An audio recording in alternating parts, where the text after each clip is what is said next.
Well, hello from the Ultimate Music Interviews. Woohoo! Yay! Yay! I'm Glory St. Germain from Ultimate Music Theory, and I am super excited to invite my very dear friend and very special guest, Nikki Loney. Welcome, Nikki. Hi, Glory. Thank you so much for having me. This is so exciting. It is exciting. So I want to tell you a little bit about Nikki. So Nikki is not only an amazing teacher and dear friend and wife and mother to Noah, but she's also a voice teacher, a vocal music resource creator, and she always has her freebie Fridays. She's also the host of the Full Voice podcast, in which I've been honored to have been a guest on her podcast. She works with singers of all ages, but her passion is really the young vocal student. And we're going to talk a little bit about that and I think her evil agenda, as she calls it. Is to inspire more teachers to welcome those young singers because it's important, right? They want to sing. Why not? Her publishing company is the Full Voice Music, and she shares a lot of educational materials and, of course, materials for voice teachers and full voice resources. And Nikki is also an Ultimate Music Theory certified teacher. And why is that, Nikki? Because you forced me to do it. Exactly. So we met, Nikki and I have actually traveled together. We've done workshops together. Why don't you share a little bit about our first meeting, Nikki? Oh my goodness. Okay, sure. So Glory and I met. We had I'll call it a blind date. Yes. Perhaps. So our Canadian distributor, had this great idea that Glory and I would team up together and do like a tour doing workshops for music teachers. Right. And it was a great idea. Glory, I think you had already been doing them in Winnipeg area and in the West Coast. So Glory flew out to Ontario. Mm-hmm. I picked you up in Ottawa. Right. And it was like, hello, my name is Nikki and my name is Glory. And we just kind of got to work. And then we had to travel from Ottawa down to Toronto, which is like 3-4 hours, but we got stuck. Yeah. And anybody from Ontario can appreciate this. We got stuck on the 401. There was a horrible accident. Yeah. And Glory and I were stuck on the 401 for about 4 hours. Yeah.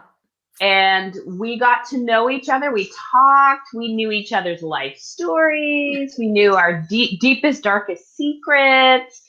And I had packed like a little bit of snacks, for our road trip. And I think we ate all of the snacks within the 4 hours. We cleaned out all the food in the car. Anyhow, we finally got to our destination, but we were best friends, and we've been really good friends ever since. And anytime we get a chance to partner with each other, we take advantage of that because, one, we're both really passionate about theory and about music literacy, and because hanging out with each other is fun. At least that's what I think. Yeah, well, it is fun. And I know when you came to Winnipeg, we've done a lot of professional development workshops together. Mm-hmm. And it's really one of the reasons why I love you so much as a friend. We've done a lot of fun things together. We've even gone shopping and bought matching outfits. Oh my God, that's right. We did do that. I forgot about that. And then we did a Facebook Live with our matching outfits. I remember. Yes. Oh my goodness. It's a lot of fun. One of the reasons I think that I wanted to do the Ultimate Music Interviews was because we do share that passion for sharing knowledge, and what a perfect place to just have a cup of coffee and to get some information. And I certainly want to give a shout out to the Ultimate Music Theory certified teachers that are joining us this morning, and those teachers and maybe music students that are interested in learning more about the full voice workbooks and how we can implement those teaching techniques, because you have done an amazing job not only on your podcast and on all of your training that you provide when you're doing your workshops, Nikki, but also the resources in the full voice workbooks themselves. And of course, I've gone through all of your materials because I love them, and we've shared a lot of trainings together. But let's just back up a little bit and maybe we talk about what was your first, because we all have like, how did we get started stories. So what was your first introduction to singing and your path? Well, I am a very blessed person. I have a dad, George Loney, who was a singer, is a singer. He still sings. My dad grew up in Toronto, and he sang. He sang in an R&B band, all in the '60s. He loved performing, he loved singing. And when I was really young, my dad would play the guitar and he would teach me songs. And then he would make me sing when people came over for coffee or for a dinner party. It was, oh, Nikki's going to sing everybody a song. And I sang with my dad well into my teenage years. We would do a lot of performances together, and I've always had really supportive parents. My dad fought for every opportunity that I could have ever had. My dad introduced me to local musicians. I had wonderful recording studio opportunities at a very young age, and and you know what, to this day, although I'm not performing as much as I once was, because I'm busy with teaching and with my publishing company, my dad is still my biggest fan. And no matter where I'm performing or what I'm singing, my dad and my mom will be right there.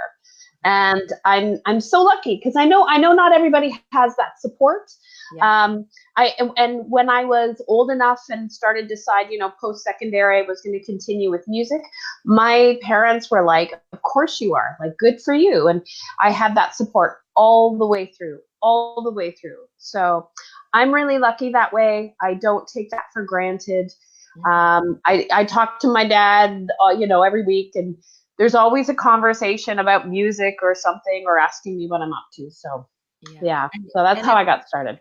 And it's a great story to share, because you are so passionate about teaching young students that connection, that support, I call it sort of that triangle, that foundation. Yes, we have a teacher, and yes, we have our student, but honestly, if you don't have the foundation of the parent support, it kind of can't be as strong as it could be. So I'm sure that in working with young students, a big part of that is also working with the parents, and you're almost teaching the parents how to be a support for their students. So now you're a singer, and one of my favorite ones is your video about the latte boy.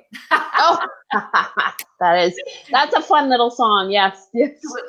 We'll have to share that in our show notes later. But so now you're a singer, and you've been performing, and you have the support at home. So what motivated you to kind of start your musical journey into teaching, and inevitably into your business? Okay, so also a great question. It's probably not the story people are expecting. But I think this is common in our industry. So, I went to school post-secondary for performance because it was my passion, and very quickly, I discovered after graduating from college that making a consistent living from performing is very difficult. And then, for those of you out there, it has nothing to do with talent. It really is there's just such limited work. And it was always feast or famine. So a friend of mine recommended me to take a day of teaching. And I thought that it would be so easy. And I thought, oh, teaching, singing, I can do that. Yeah. And as everybody who is a professional music teacher can attest, it is not easy. And there were no resources back there then. This was like over 20 years ago. There were no resources for young singers. There were fewer compilations of music for singing. And I didn't have any colleagues. Like, I didn't have a network of teachers that I do now, which I'm so lucky to have. So I soon discovered that teaching was very difficult. And quite frankly, it was a part-time job that I absolutely hated. And I always joke with people, I'm like, yeah, I was young and I needed the money. And that's the truth. It was just a little bit of extra cash to get me through the month. And it really wasn't my passion in the beginning. And it was really frustrating.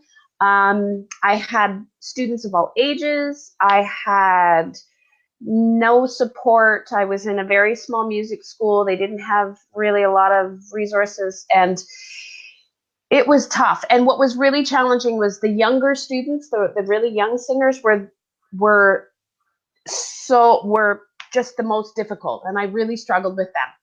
And it was my dad, because I was complaining about how hard teaching was and how miserable it was. And my parents are entrepreneurs, hardworking people, built a business from scratch. And my dad's like, fix the problem or find something else to do. So those were my two options. There's no whining about this. So he was right. So I started to reach out to other teachers, and I started to build my network of colleagues, and I started to ask more questions and dive into more pedagogy. And I started to make connections with my students, and I started to get better lesson pacing. And as my community of teachers grew, my teaching skills grew, and I started to feel really comfortable. But what was interesting is that for a little while, I actually said, I was really struggling with the little kids, and I finally said, I don't think any child under the age of 10 is ready for voice lessons, so I don't want to teach them. So when I see teachers talk like that, I know what they are going through. And then because I had removed all of the younger voice students, I had to start teaching piano lessons, which I'm not overly qualified to do, but it was something that I had to do to fill in my teaching spots. And I started going to piano pedagogy workshops, and I started to learn a little bit more about working with really young piano students. And I started to make the connection about meeting the student where they are at and presenting the information, based learning, with games, with activities. And I thought, this is what was missing with my lessons with the little ones, is that I was trying to teach them like my older students, and I wasn't connecting with them. I was expecting the little ones to be where I was at, rather than watching them and presenting material in a more engaging way. So after kind of making that realization, I started to rethink lessons for young singers. I started to talk to a lot of classroom teachers who specialize in working with young singers and young musicians. And I talked to a lot of piano teachers who are working with young singers. And we really started to draw out some really good teaching techniques and strategies that are more appropriate for the young vocalist. And when we started doing that, well, first of all, we had far more fun in our studios. We saw immediate success with the kids. We also had incredible student retention. So whereas, and that's a challenge for voice lessons sometimes, is keeping students in lessons long term can be really challenging. And we started to see more student retention, better progress. We got parents more involved because they could actually see the feedback and the progress. So it was a long journey from starting teaching just to make ends meet, and then discovering that there's this amazing opportunity to really engage with young musicians. And then, of course, teaching is my passion now. I love it. I'm an advocate for working with young singers. You're right. It is an evil agenda. I want teachers to discover what I discovered, that it is important work. It is rewarding. It is so much fun, and providing a safe space for a young singer to discover their voice is such a gift. And we have this amazing opportunity. So a long journey, Yes. But I love where I'm at, and I leave my teaching studio at the end of the day. I might be physically tired, but my heart is full, Hmm. and I always have fun stories to tell my You do. husband at the end of the day, like, oh, One this of- person said this or this Yeah, person said that. So they did. I'm I'm super blessed, super You know, blessed. one of the things that, and as we mentioned, that we've done some traveling together and obviously seen each other's, workshops and so on. And one of the things that I was always in awe of, and if we have teachers on our call, or if you're watching the replay, go ahead and just type young singers in the chat box, because we've got some great resources from Nikki, and we'll make sure to send you those. So just in the chat box, young singers, teaching young singers, tell us a little bit about where you're at with your singing, or your teaching rather. One of the things that I always admired, and I still remember the visual, and you talked about the amount of uh, uh, research that you did. Sorry, Oh, research. The yeah. amount of research that you did in just communicating with other singers and other teachers and young students, like, you really did your homework in developing the Full Voice workbook series. And I always remember, I think it was this giant hammer coming down with your, the sound of music. And there was this big hammer and saying, you need these teaching tools. Yeah. Because, and I think, you mentioned too that there were no resources out there. And, as a publisher and author myself, I totally get that. As a young teacher, me too, just wanted to buy a car. Only reason I was making, 5 times more money than my friend working at the Dairy Queen.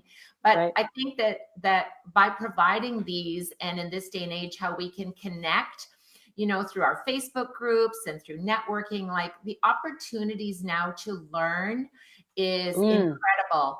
And Mhm. when you have the kind of resources that you provided for teachers, and also teachers, I think now are more open to being coachable. It's one of my favorite words, because you can go and, buy a book, but are you coachable and open to learning how you can use these resources? Because to buy a book and to actually teach it are kind of two different things.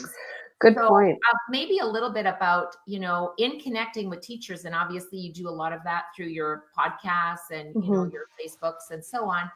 What do you maybe see as the one missing technique that would maybe help teachers in today's world as a teacher?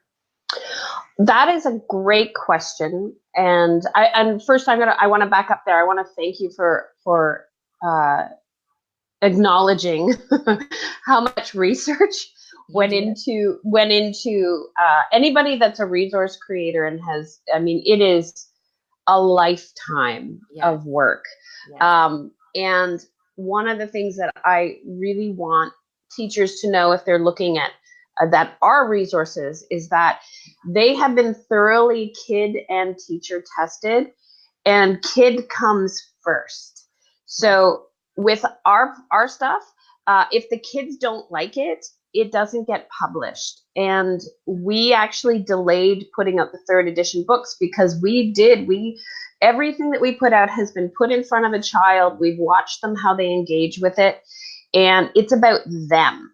Yes. And so it doesn't matter what type of learning style I am or how I need to relate to my voice. Mm-hmm.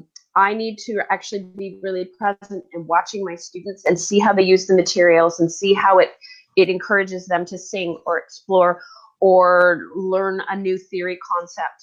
And that, I think, going back to your last question there, I think that is probably one of the hardest things as a music teacher is it's not about us. Right. And that's hard because we've all been on this incredibly long journey in Mm-hmm. our learning, in our performance, and if you're a vocalist, I mean, your instrument is one of a kind. And if you've had people say, unkind things about it, that's trauma. We have all been through the trenches and the wars with our instruments, with our voices, with our learning, with our journey. Mm-hmm. And all of that has to be set aside when we are faced with with a child, with any student really. And that's hard. That's really, really hard. And what you were saying about, you can get a book, but can you teach it? A lot of teachers will say to me, well, I'm not really into the solfege or the tonic solfa. I didn't really learn that way. I didn't either. But when we were testing with the kids really gravitated to using, some of the kids gravitated to using the hand signs. They needed that. They needed to put the notes in their bodies. Right. And some of our kids are, as you know, you've talked about this, and this is one of the wonderful things in the Ultimate Music Theory course, is you talk about learning styles. Right. You address, neuro-linguistic programming, like how we speak and how we communicate. It's really difficult to get out of our experience and our preferences. And I'm always challenging myself, and I'm always asking other teachers to challenge themselves. And that's one of the things I'm so proud of, is that if you go to any of the testimonials about any of our resources, you'll often see teachers commenting about how much their kids like to use the resources. And that, to me, is the most important thing. So when you put something in front of your students, do their eyes light up? Do they start to ask questions? Do they want to get their pencil and start writing something in? I mean, I have little ones where I'm like, I have to just take the pencil away for a second, and then I give the pencil back. Right. But there's just so many things that we need to set aside in our own journey so that we can really be effective with our kiddos. And we know so much more. We know so much more about learning styles, learning disabilities. We have to take into consideration, even just like extrovert and introvert, right? And they're in singing, an extrovert, they're going to just let it go. But an introvert might be a little more reserved, and that's a whole other challenge. Yes. So I think that the more we can set aside our personal preferences, and that's why I love play-based learning, because within play-based learning, the kids, and I do play-based learning with my adults too.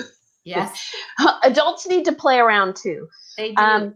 It's really the mindset of that's just the key. And I do a lot of reading and research too about just mindset. And if you think of an athlete or a performer walking on stage, and one of the things that I love about your program, Nikki, is it is the full voice. And oftentimes when, you think you're a singer, but you don't take the time, as you've developed these resources, to actually learn and understand solfege and music theory, because you are not just singing, but you are also communicating with an accompanist, or you might need to change a key. And if you don't even know what a key is, then how can you change a key? So I think that you've really provided those even for young singers, because that's when you're just that little open to learning, right? You just are like, I want to learn everything that I can. And because you're doing it in a fun and engaging way, like you said, I remember one of the videos you shared in one of the workshops that you did. And there was this little girl, and she was doing the workbook with you. And she kind of looked at you and said, well, can I show everyone my book? Oh, yes. Because she was like so proud to say, look what I did. So, how did you get started in creating the full voice workbooks? Like, what was the path that led you to saying, you know what, I'm doing this. I'm going to publish something that's going to be something that not only you were using in your studio, you've done all the research. How did it come into fruition and say, okay, I'm a publisher? Well, that's a really good question. In the beginning, there were no resources, like zero resources for young singers. So I was using a lot of piano, ear training, and sight reading books, and they would be useful to a point. Right. There would be a point where it wouldn't work for a singer. So we started to, and when I say we, I should shout out to my dear friend and colleague, Mim Adams, Right. Mim is the co-creator of the Full Voice Workbooks, and she still collaborates with me today. So I had met Mim at one of the music education centers that I was teaching at, and we just started to talk about how challenging it was. And Yeah. Mim has a similar background that I do. She studied jazz, and she also loves theory. Like, she loves arranging, and she's just a brilliant musician as well as a fantastic singer. And we were talking about how do we incorporate more theory into our lessons with our singers, because it's, if you just have a lesson that's just vocal warm-ups and songs, you're really missing Yes. fundamental skills. And I love what you said there about like transposing. I spent my entire college career transposing charts so that they were in my key. But even nowadays, like I'm like being able to go online and purchase your sheet music for your song that you want to sing, but understanding what scoring you need and what key it should be in is such a challenge. And I get so many adults that come to me, and that's one of the first things that I have to work through with them. And it's, I say this lovingly, it's frustrating. It's frustrating because they have gone through an entire life not knowing basic theory, where they can just buy themselves a piece of music that they can hand to an accompanist. And you are also correct. Like, we forget music is a collaborative art form. Like, we will either be singing with someone else, we'll be singing in a choir, we'll have an accompanist, we'll be singing with a band, and the vocalist should be able to, I hate using the word should, is encouraged to be able to speak to them, whether it's like, let's take it from the bridge, or can we take it from this? Like, those are just simple conversations that we have to be able to have. I remember I had one adult student who came to me. She's a professional vocalist. And she said, I'm not here to take piano lessons, Gloria. I'm just here to take theory, because she said every time she would meet the band, and I know you totally get this, they'd say, oh, Leanne is her name. And she's probably watching, so I'll give a shout out to her. And she still is a professional musician, but she now does play guitar and a whole bunch of other instruments. But at any rate, back then, she said every time they said, what key do you sing in? She said the key of G. Because always. And so, we had to have that lesson about, well, here's your range. And if this song is, in the key of G, but this note is out of, then you can't sing in the key of G. But I think that those, like you said, like, where do you start just coming in? Like, those are just crucial skills that as a young singer, if you can learn them, they're just like second nature. It's just part of the learning experience. And certainly I think, it's important for teachers to have those tools, and sometimes maybe they don't. I do want to say that if you want more information, you can go to Nikki's website, fullvoice.com. You can connect with her podcasts and, all the other resources so it's thefullvoice.com. So I want to make sure that we mention that. We've talked a lot about, sort of the music theory and our connections. What do you think is maybe the biggest challenge of implementing theory into a voice lesson? That's a great question. I think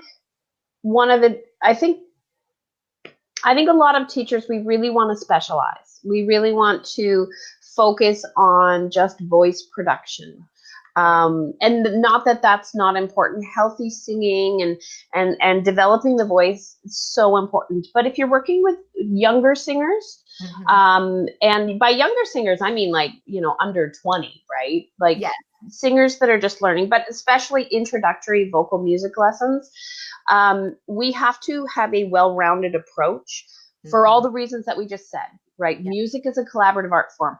I think the master apprentice approach, of just teaching voice and focusing only on the voice really leaves huge gaps in understanding, in confidence, in being able to work well with other performers down the road. I mean, we want to think about the end game. Yes. And in a private lesson, it's really easy, and it feels good too to specialize and just want to fix those fundamental problems. But if we can have a more holistic approach and incorporate, music theory, writing, singing, clapping, rhythms, like fundamental music skills are the responsibility, I believe, of every music educator. So I know that I've had conversations with voice teachers who really feel that, I just want to specialize in voice production and singing.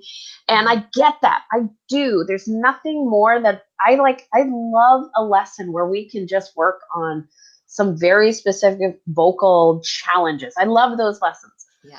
But with thinking of the long game, the end game, I want my students to be able to enjoy music and have many opportunities available to them.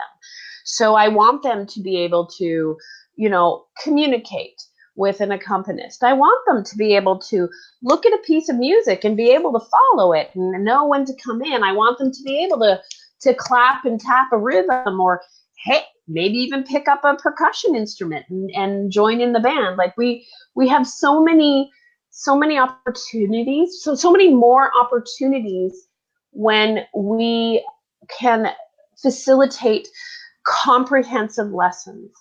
And that I also find is super helpful in getting to know our students.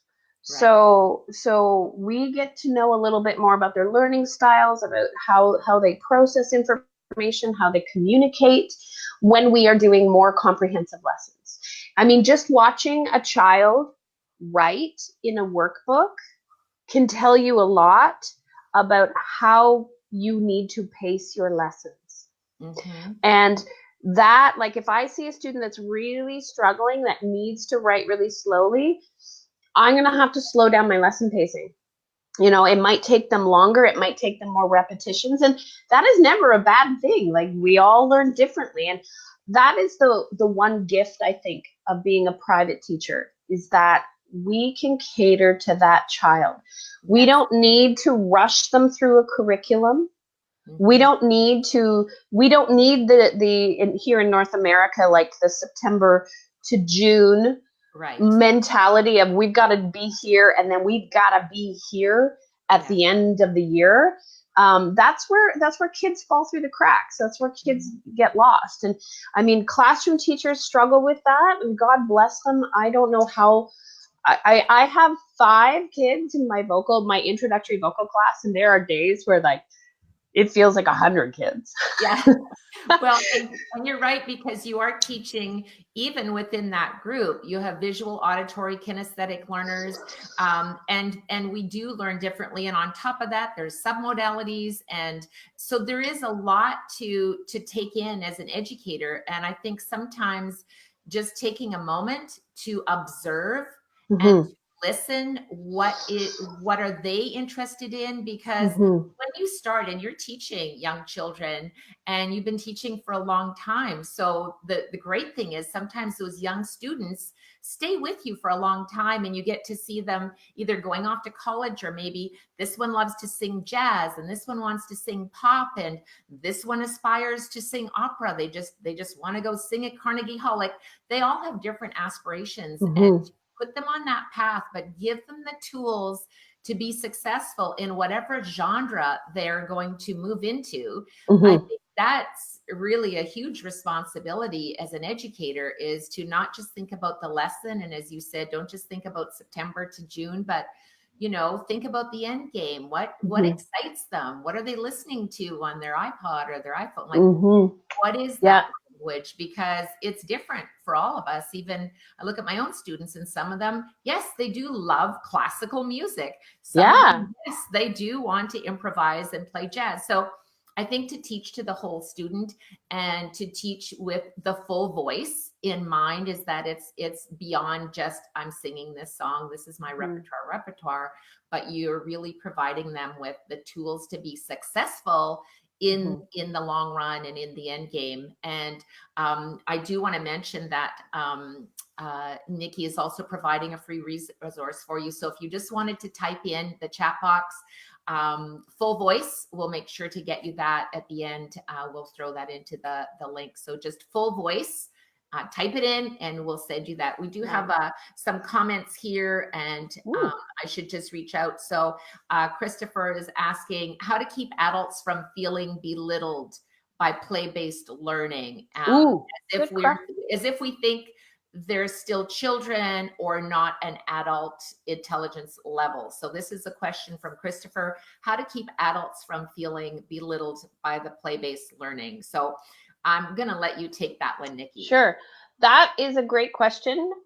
When I'm playing around with my students, with my adult students, I will say, well, first of all, I'll basically say, look, this is a cool little game that I play with my kids, but it's actually a really fun thing.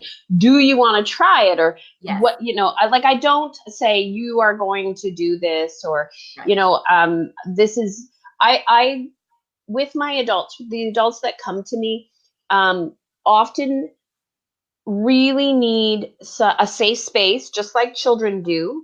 They need to feel validated. They need to feel safe. They need to feel secure. And you're right. Like if you just were to say, we're going to play this game, that might make them feel a little uncomfortable. But I always present things like, this is a game that I like to try, and it's a lot of fun. And I just put it out there and I allow them to choose whether they want to participate or not. What I usually find is like they might hesitate in the beginning, but then I'll challenge them. I say, okay, you know what? The kids might struggle with that, but you and we can try this. And again, it's just not.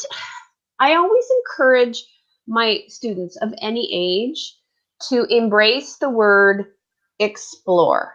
Yes. And I, especially with my adults who may have had some lifetime trauma or anxiety about their voice, my conversation is, do not label something good or bad. That's interesting. Yes. My voice made that sound. That's interesting. Yeah. I wonder why. And then we can discuss. Okay, well, let's see what we were doing. And this is why it did that. So rather than shutting down when things don't go our way, we're opening up exploration, curiosity, and again, just that mindset. But yeah, the games, I don't force my adults to play. Usually, it's just an invitation. And if they're into it, they're quite happy to participate. Yeah. And I like that, what you said about, it's really infectious because, well, first of all, you're a super fun person. And I know that personally, but when you invite someone, it's really I think the teacher's presentation of it to say, well, you probably don't want to play this kid's game. Well, then they're going to say no. But if you go, hey, I have an idea. This is super fun. You want to try it? I'm like, hell yeah, let me in there. So I think it's how it's presented. Now, I have another question here from Patricia, and she said, very young children musicianship. She said, I used to play based learning with singing and keyboard music games, and how to get them started in the adventure of learning. So do you encourage them to sing and play other instruments, or can you be a singer and understand musicianship, skills and music theory? Oh, Patricia, thank you for asking that question. I think it's actually very important that we allow voice students to relate to music theory with their instrument. Now, that being said, I will introduce the keyboard. In the full voice workbooks, we do introduce the keyboard so they can identify notes, but all of the theory is presented in a way that makes sense for the singer. And I know that this is a challenge. So this is why we like the visual reference of the do, re, mi's. Yes. So when I'm teaching, say I'm teaching a young singer about like a 5-note scale, I don't do it on the piano first. I go to my tonic sol fa wall. Yeah. And we sing do, re, mi, fa, so. And my tonic sol fa wall is a big wall. It has big, bright tonic sol fa cards that are laminated on the wall. And we will sing without the piano. And I'll be helping them first just with my voice, but then eventually I will make them sing all by themselves because they have to hear this. They have to hear their voice. They have to make peace with their voice. When we're doing rhythms, we do body percussion. You know, we clap, we tap, we snap, we stomp. So yes, I think it's really important, especially for people who have an instrument as a reference point. That instrument is your reference point. It is not the child's reference point. Mm-hmm. And yes, we can introduce it and it is helpful, but the biggest thing we want to do is get them to understand and explore their voice but separately from an instrument. And the perfect example that I love to give people is my husband has taught guitar. He just retired, but he taught guitar, mandolin, and bass for 30 years. Yes. Never once did he ask a child to take piano before they were introduced to the guitar. Right. So we can start introductory vocal music lessons and focus on the voice and use the voice as the reference point. And that's why we use solfege or tonic sol fa. That's why we use body percussion. And that's why we also do writing exercises as well. Yeah. So, but I mean, I love it when my students take piano lessons. I think it's wonderful, but not every child is interested. Yeah. And my heart always breaks a little bit when people are like, oh, they have to take piano first and then they can sing. That's forcing a child to play an instrument that they're not interested in is a surefire way to take the joy out of learning. And I know that personally because, Glory, you know this story. We put our son, Noah, in piano lessons with high hopes. And he had the finest teacher.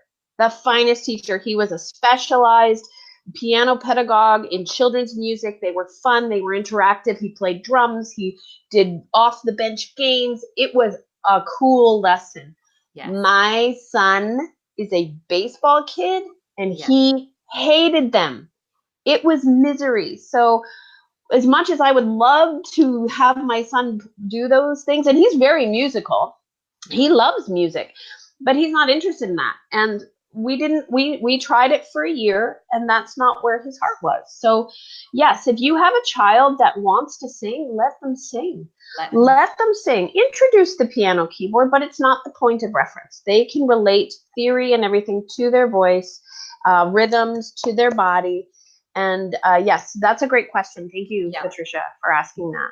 I think it's really true. And you know, we do have to, one of the things too, and you know, we talked about this in the Ultimate Music Theory certification course, is that you have to teach to the child, know their learning style, but also we're really only engaged in learning if we're interested in learning the subject.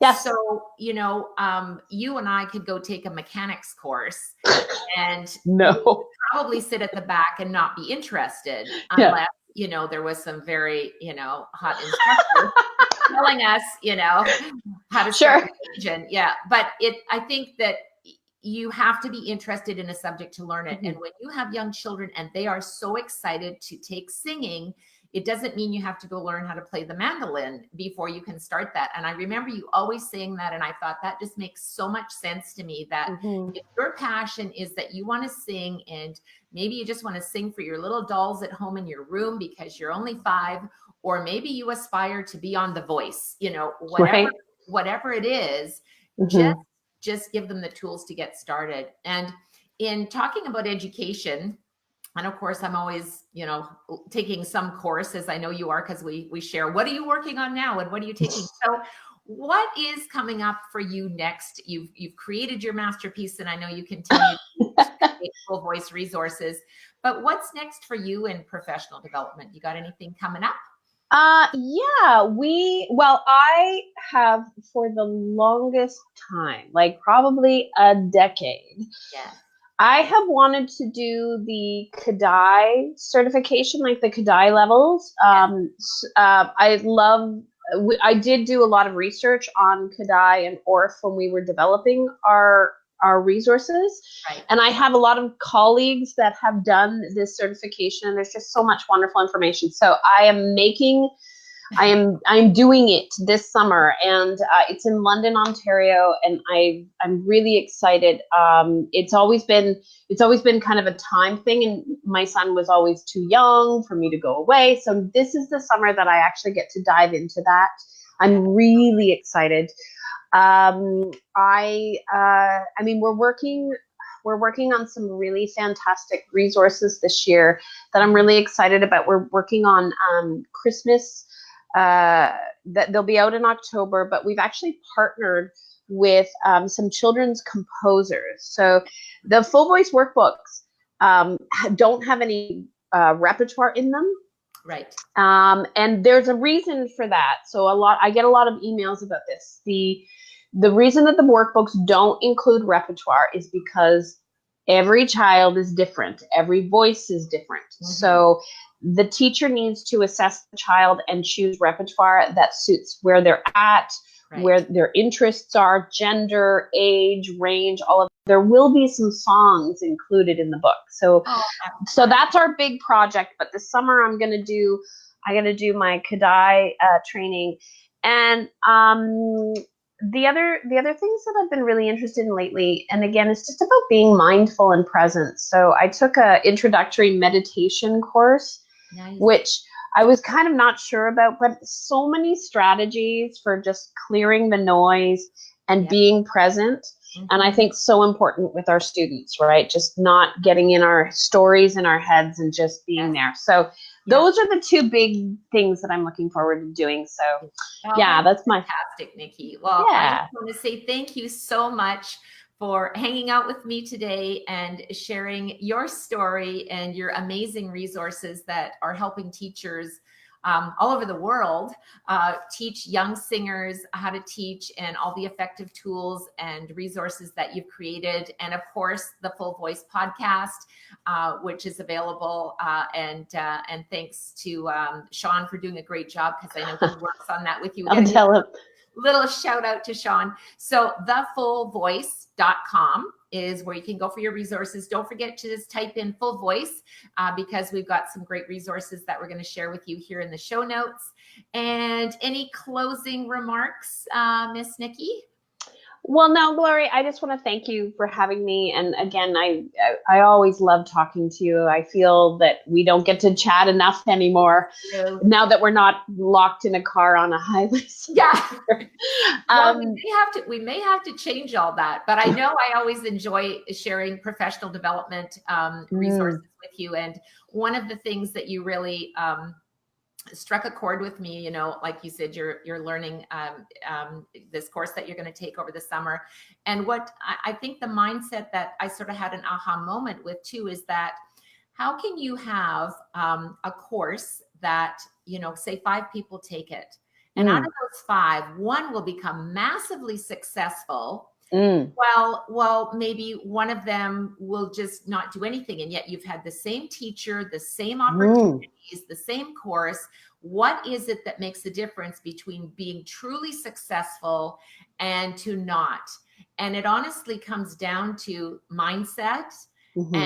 And that you mentioned, just the meditation, just the thought process of going through. And I was talking to another UMT certified teacher the other day, Hetty, and she said one of the things she always remembered is, I always said, speed of implementation is that when you learn something, you must implement it. Otherwise, it's just kind of been it just goes. It just disappears. It just disappears. And, we've done a lot of workshops together, and there's some teachers you'll see at the end of the workshop, they scoop up all the full voice workbooks, They're committed. They're taking action. They're going to implement this into the studio, and they're hugely successful. And then others just say, well, thanks, I really enjoyed it. But you're like, okay, but you need to implement what you've learned. And I think that's one of the most important gifts that we can give teachers is take action, right? Yeah. Take your key takeaways, and then what's your action step to truly get what you want, not only for yourself, but your students, right? Oh, for sure. I wanted to just mention, so when I did the Ultimate Music Theory certification course, I did the live course. Yes. And what was great about that is, I love online learning. I am addicted to online courses. I love having an online course, and continuing education, from your pajamas is always fantastic. But when we did the live course, the interaction with the other teachers and the assignments that we were able to do together was so good, because we got to try things out right there with adults, right? And it was interesting again, because the question about adults playing games. Well, you had us all playing the games, in the course. And it was fantastic. We had so much fun. Yeah. So yes, I love what you just said there about implementing and trying things out. And just sometimes you just got to be brave and dive into it, right? You do. Right. And again, you don't have to have a narrative about it. It's how interesting. Like, this is like, I'm going to try this. What happens, right? There's no. Yeah. So, but the Ultimate Music Theory certification course was just a fantastic learning. And I was doing group theory classes at the time. Yes. And that was a big part of my teaching studio. That actually got me through summer time, because I would do my group classes, and I would get really intense with my group classes in the summer. And the games were huge, like just to keep the kids like engaged and learning and just laughing and having fun was just such a great tool, and it's well. Yeah. Well, I think we bring, and that's the whole point of teaching, isn't it? Is just bringing joy and education and making a little money on the side. Haha. Exactly. Well, thank you so much, Nikki. I'm sure our viewers and listeners have enjoyed hearing all about the Full Voice Workbook series. Don't forget to check out thefullvoice.com for all your resources. Nikki, you're amazing. Thank you. And I will see you soon, my friend. Thank you, Glory. Have a wonderful day. Thank you, everyone. Thanks.